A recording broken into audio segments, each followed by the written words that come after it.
નમસ્કાર, હું છું આપની સાથે જાનવી. આપ જોઈ રહ્યા છો સિટી ન્યૂઝ. હાલ આજે સિટી ન્યૂઝની ટીમ આવી પહોંચ્યું છે ગોંડલમાં અને સ્થાનિક સ્વરાજ્યની ચૂંટણીનો માહોલ એવો જ ધમધમ્યો છે. ત્યારે આજે જાણીશું કે ગોંડલની પરિસ્થિતિ શું કહી રહી છે.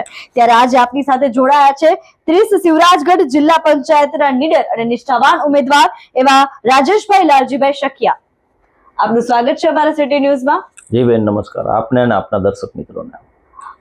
રાજેશભાઈ, સ્થાનિક સ્વરાજ્યની ચૂંટણીનો માહોલ છે અત્યારે ધમધમ્યો છે, ત્યારે હાલની ગોંડલની પરિસ્થિતિ શું કહી રહી છે? સૌથી પહેલા તો દુઃખ સાથે કહેવું પડે છે કે ગોંડલની નગરપાલિકાની અંદર લોકતંત્રની હત્યા થઈ છે.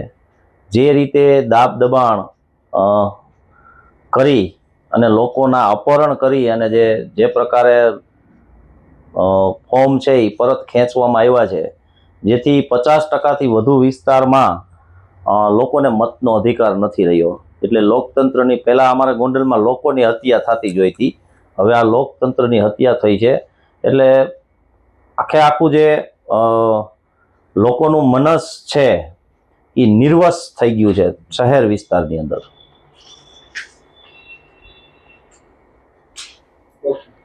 એક મિનિટ ચાલુ રાખજો, ફટાફટ જતા.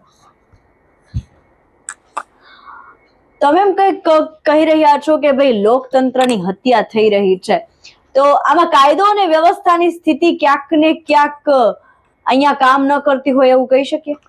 બિલકુલ. ગોંડલનો રાજકીય ઇતિહાસ 80ના દાયકાથી જોવામાં આવે તો રક્તરંજીસ રહેલો છે. તાજેતરમાં છેલ્લા 2 વર્ષથી હું આભાર માનીશ આપ સૌ મીડિયા કર્મીઓનો, મીડિયા ચેનલોનો, કે જેનો કેમેરાની દિશા અમારી તરફ પડી, અમારા ગોંડલ તરફ પડી, જેથી ગુનાખોરી અને ક્રાઇમનો જે રસ્યો છે એ લોકોની સામે પારદર્શક થયો. ગોંડલના છેલ્લા 2 વર્ષની અંદર જ્યારથી કેમેરાની દિશા આ બાજુ વળી છે ત્યારથી તમે ગુના જોવો કે તમે ન કોઈ દી વિચાર્યા હોય એ પ્રકારના ગુના તમારી સામે જોવામાં આવે છે. ખરેખર તો આવા ગુના અગાઉ પણ બનેલા છે. 80ના દાયકાથી આવું બનતું આવેલું છે. ગોંડલની અંદર ચાલુ ધારાસભ્યની પણ હત્યા થયેલી છે અને ચાલુ પોલીસ સ્ટેશનના પીએસઆઈની પણ હત્યા થયેલી છે. એટલે આ રક્તરંજીસ તો આખું છે જ વિસ્તાર. પણ છેલ્લે 2 વર્ષની અંદર કાયદાની સ્થિતિ એટલી હદે કથળી છે કે તમે જુઓ, એક જ વ્યક્તિના એટલે કે જયરાજસિંહ અને એના દીકરાના સમર્થકોએ ગેરકાનૂની ધંધા કે ડ્રગ્સ, ગાંજો, ચરસ, દારૂ આવા વેચવાના કામ ચાલુ કર્યા છે. ગોંડલ માર્કેટિંગ યાર્ડની અંદર જીએસટીના કૌભાંડો ચાલુ કર્યા છે. ગેમિંગના પૈસા, ડબ્બા સટ્ટા રમાડવાની જે આખી ઘટના છે તે. એ સિવાય જયરાજસિંહના ભાઈ હરદેવસિંહનું પણ એક મોટું કૌભાંડ થોડાક સમય પહેલાં બહાર આવ્યું હતું કે જે પ્રતિબંધિત ડીઝલ જે વેચાણ છે અને એનું પણ. એટલે આવું ગેરકાનૂની ધંધા જાજા, એટલે કે ગેરકાનૂની પદ્ધતિથી વધુ રૂપિયા આવતા હોય એટલે ગુનેગારી ખૂબ મોટા પ્રમાણમાં થાય છે. પણ આની છત્રછાયા માત્ર ને માત્ર એક જ વ્યક્તિના હાથમાં છે, જયરાજસિંહ અને એના દીકરાના હાથમાં, જેથી આ ગુનાખોરી ફેલી છે. નિર્મિત રાયની બદલી થઈ ત્યારથી ગોંડલ શાંત થયું હોય એવું લાગી રહ્યું છે અને ઘણા બધા મીડિયામાં ચર્ચાઓ પણ થઈ રહી છે કે ગોંડલના નિર્મિત રાયના આવવાથી હવે ગોંડલ શાંત થયું છે. તમે શું માનો છો, ખરેખર ગોંડલ શાંત છે? બિલકુલ. જો ગોંડલ શાંત હોય તો કાયદો અને વ્યવસ્થા જે પ્રકારે આ ફોર્મ પાછા ખેંચવાની અંદર જે નાયબ કલેક્ટર કચેરી એટલે કે સબ ડિવિઝનલ મેજિસ્ટ્રેટની કચેરીએ આ જે ઘર્ષણ થયા હતા એ જોતા લો એન્ડ ઓર્ડર ક્યાંય કામ આવ્યો એવું નથી લાગ્યું. ચાલો એને એક બાજુ મૂકી દો, કારણ કે એને એક પોલિટિકલ એંગલથી જોવો કે ભાઈ રાજકારણમાં આ બધું આવું હોય કે જે પૂગે એ લઈ જાય, છોડો એને, આપણે એ સ્વીકારી લઈએ. પણ નિર્ભયના આવવાથી હા, જૂજ ગુનાઓ સામે ફરિયાદો નોંધાણી છે. ગુસ્સી ટોક જેવા હમણાં તાજેતરમાં જે ગુસ્સી ટોક 2 ગેંગો ઉપર થઈ. આમ તો જો કે જયરાજસિંહના દીકરાના એકદમ સીધા સમર્થકો હતા, પરંતુ નિર્ભયના આવવાથી એ ગુસ્સી ટોકની કાર્યવાહી પોલીસ દ્વારા કરવામાં આવી. એટલે એવું થોડુંક લાગ્યું કે ના, નિર્ભયની પોલીસ છે એ કામગીરી કરી રહી છે, પણ એટલી હદે નથી. માત્ર ડાયડું ખોરવામાં આવી છે. થડ તો ઊભું છે, કાલે નીલરી પ્રાય નહીં હોય ને ત્યારે પાછું ઈ ઘેકું રહેશે. હાલ વાત કરીએ તો ગોંડલમાં એમ કહે છે કે ભાઈ ભાજપ સરકારના આવવાથી ઘણા બધા વિકાસના કામો થયા છે, ત્યારે ગોંડલ આમ તો એક નાનકડું ગામડું સમાન જ કહેવાય. તો ગોંડલમાં સ્વાસ્થ્ય અને શિક્ષણ અને આરોગ્યને લઈને કેવો વિકાસ થયો છે? તમને શું લાગે છે કે ગોંડલ પહેલા કેવું હતું અને અત્યારે કેવું છે? શું તમને એમાં વિકાસ દેખાય છે ગોંડલમાં? બિલકુલ. જો સમયને આધીન વિકસિત બધા વિસ્તારો થયેલા છે, ખાલી ગોંડલ થયું એવું નથી. આધુનિકતા અને વૈજ્ઞાનિકતા થી જે ક્રાંતિ આવી છે એનાથી જે વિકાસ થવાનો છે એ તો થયો જ છે, અને એ બધી જગ્યાએ થયો છે. ગોંડલની અંદર થયો એવું નથી. પણ અહીંયા અમારે પાયાના શિક્ષણની અંદર જે સ્થિતિ છે એ માની લ્યો કે 220 થી વધુ અમારી પ્રાથમિક શાળાઓ હોય ગ્રામ્ય વિસ્તાર ને શહેર વિસ્તારની અંદર, અને 19,000 થી આસપાસ છોકરા ત્યાં અભ્યાસ કરતા હોય, અને 700 થી 750 માત્ર શિક્ષક હોય. એટલે કે 50%, 1 થી 7 ધોરણ હોય તો 3 કે 4 શિક્ષક હોય, 1 થી 8 હોય તો 4 થી વધીને 5 શિક્ષકો હોય. તો પેલા તો એ મેકમ નથી ભરાતું, એટલે શિક્ષણની વ્યવસ્થા ડાઉન છે. શ્વાસની વ્યવસ્થામાં કુદરત ના કરે કોઈનું એક્સિડન્ટ થાય, અસ્થિભંગ થાય તો ગોંડલની અમારી સિવિલ હોસ્પિટલની ક્ષમતા નથી કે એના અસ્થિને હાજા કરી દઈએ. પશુપાલન અને ખેડૂતોને માટે જે સરકારી જે દવાખાના હોય, પશુ ચિકિત્સાલયો, એની અંદર પણ આ જ સ્થિતિ છે, જેના કારણે પશુઓની અંદર સંવર્ધન થવું, પશુઓની અંદર જો રોગો ન આવે એવા રસીકરણો કરવા, એવી કોઈ કામગીરી થતી નથી, જેથી દુધાળા પશુઓની અંદર બ્રુસેલા જેવા રોગો ઘણા બધા વધ્યા છે. ત્રીજી વાત કરીએ તો ખેડૂતોની ખેતીની બાબતમાં, તો દવા બિયારણ અને ખાતર ડુપ્લિકેટમાં ગોંડલને હબ આપણે ગણી શકીએ. અધિકારીઓ દ્વારા આમાં નિયંત્રણ લાવી નથી શકતા, અને જે લોકો આવું માતબર પ્રમાણમાં જે વેચાણ કરે છે ને સંગ્રહ કરે છે ને વેચે છે ડુપ્લિકેટ બિયારણ ખાતર ને દવા, એવા લોકો જયરાજસિંહના સમર્થનમાં એની રેલીઓમાં, એની સભા સરઘસોમાં આગળ પડતા હોય છે, જેથી કરીને એને તંત્ર નજરઅંદાજ કરે છે, અને જે જિલ્લા પંચાયત વિભાગ દ્વારા એને નિયંત્રણ લાવવાનું છે લાવી શકાતું નથી. ત્યારબાદ એમ સમજો ને કે ભાઈ આપણે રોડ રસ્તાની વાત કરીએ તો ગોંડલના ગામડાથી શહેરને જોડાને, શહેરથી ગામડાને જોડતા એક પણ એવા રોડ નથી કે જે બિસ્માર હાલતમાં ન હોય. સારી ગુણવત્તાવાળું અને સમય મર્યાદામાં અહીંયા કામ થતું નથી. એનું કારણ છે કે એમના ચહિતા માનીતા કોન્ટ્રાક્ટરો જ માત્ર અહીંના ટેન્ડરો લઈ અને વર્ષોથી આ પરંપરા ચાલી આવે છે. વર્ષોથી બીજો કોઈ કોન્ટ્રાક્ટર અહીંયા આવતો નથી, અને એ લોકો એની ઈચ્છા મુજબ, એની મન માને એ મુજબ અને એની ઈચ્છા પ્રમાણેના ગુણવત્તાના કામ કરે છે, જેથી રોડની હાલત આ થાય છે. દર વર્ષે રોડની અંદર અમારી ગોંડલની જે નાયબ માર્ગ અને મકાન વિભાગની કચેરી હોય, એ કચેરીને આ રોડ રસ્તાની મરામત કરવાની હોય છે, એની સાઈડો ભરવાની, જંગલ કટિંગ કરવાના હોય, જે જિલ્લા પંચાયતના નિયંત્રણ હેઠળ હોય, પણ એની ક્ષમતા નથી. એના કારણે અમારી ઘણી બધી હાલાકીઓ થાય છે. દાખલા તરીકે કોઈના એક્સિડન્ટ થાય છે, કોઈ બીજા ત્રીજા ઘણા બધા વિકલ્પો થાય છે. અમે એવું અહેસાસ કરીએ છીએ અત્યારે કે ભાઈ અહીંયા કે ગોંડલની અંદર હાલની પરિસ્થિતિને, રાજકીય અને સામાજિકકરણને ધ્યાનમાં રાખી અને અમારી નસલ અને ફસલ બેમાંથી એકેય સેફ નથી. હાલ તમે વાત કરી કે અમારી નસલ અને ફસલ બંને સુરક્ષિત નથી, તો ગોંડલની જનતાએ ક્યારે અવાજ ઉઠાવવાની કોશિશ કરી છે કે ભાઈ તમે કહો છો કે ભાઈ મિર્ઝાપુર એક સમય નામ આપવામાં આવ્યું છે કે ગોંડલને મિર્ઝાપુર ચિતરી દીધું છે, તો તમે શું માનો છો કે ખરેખર એવી હાલત છે ગોંડલની?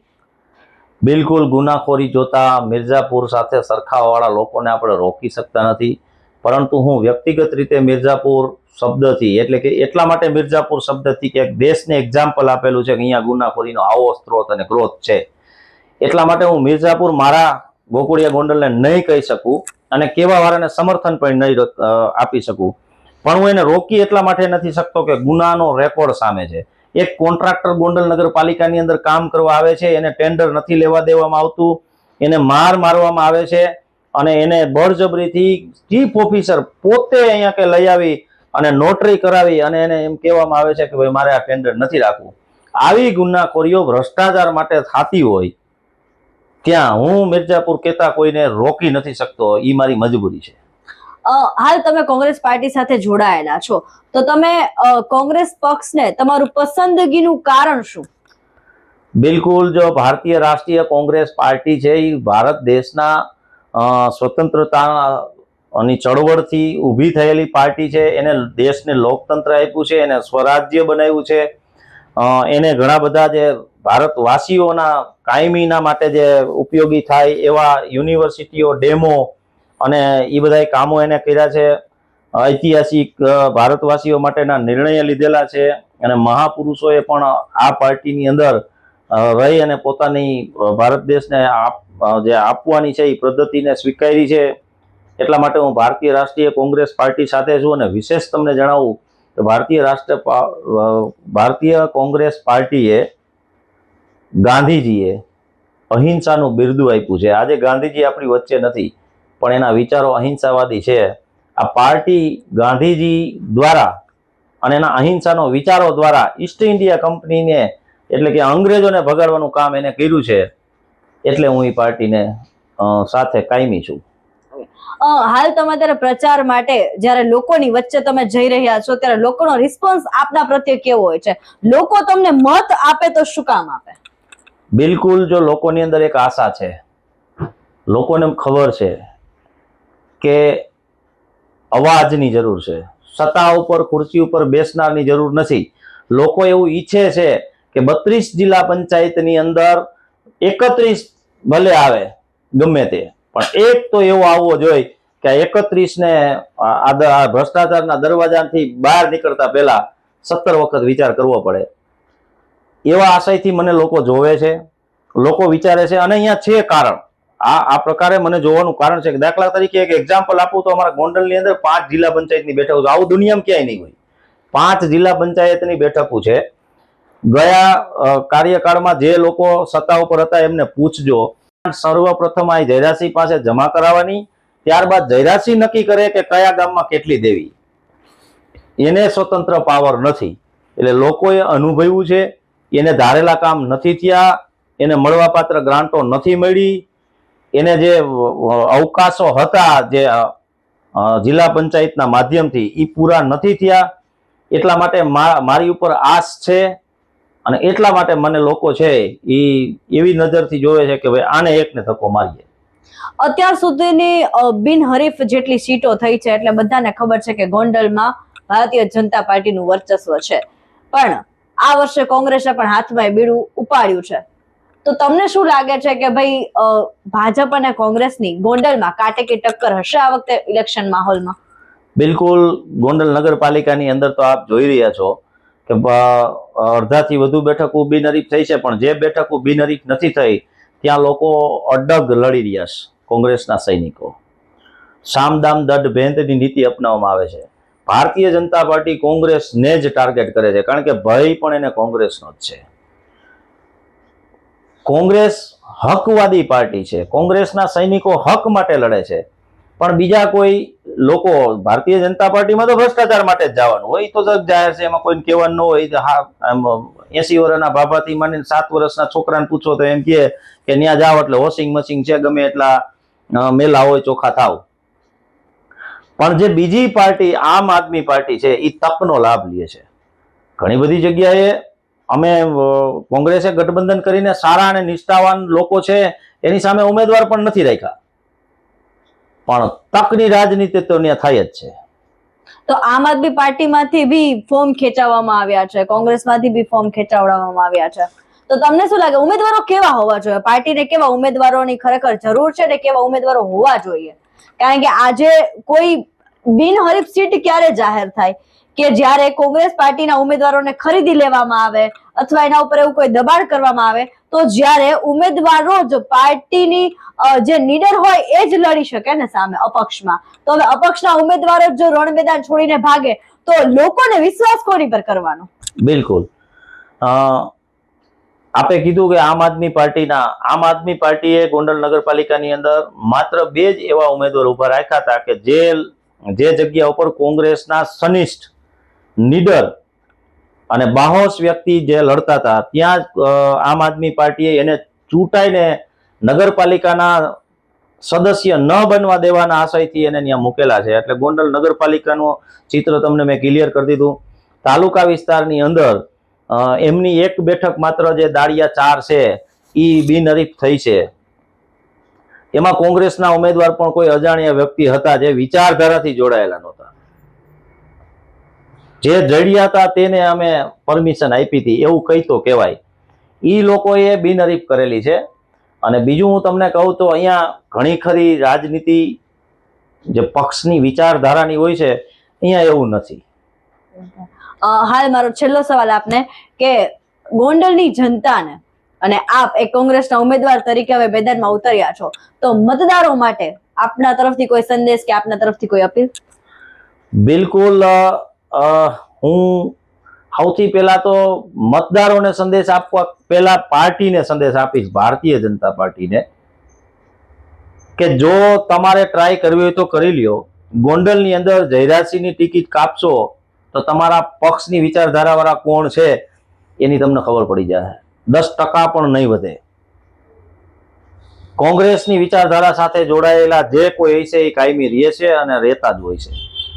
હું લોકોને અપીલ કરીશ કે તમે પક્ષ પાર્ટી સાઈડમાં રાખી અને ઉમેદવારના પરફોર્મન્સને ધ્યાનમાં રાખી, એની નિડરતાને ધ્યાનમાં રાખી, એની નિષ્ઠાને ધ્યાનમાં રાખી અને મતદાન કરજો. તમારી નસલ અને ફસલને આંચ નહીં આવવા દે. આપનો ખૂબ ખૂબ આભાર. તો આ હતા આપની સાથે રાજેશભાઈ શક્યા કે જેમની સાથે આપણે વાત કરી. અને હવે જોવાનું એ છે કે આવનારી ચૂંટણીમાં ગોંડલ છે એમાં કેટલી સીટો ઉપર ભારતીય જનતા પાર્ટીનું વર્ચસ્વ આવે છે, કેટલી કોંગ્રેસનું વર્ચસ્વ આવે છે. આવી જ અપડેટ જોવા માટે આપ જોતા રહો સિટી ન્યૂઝ.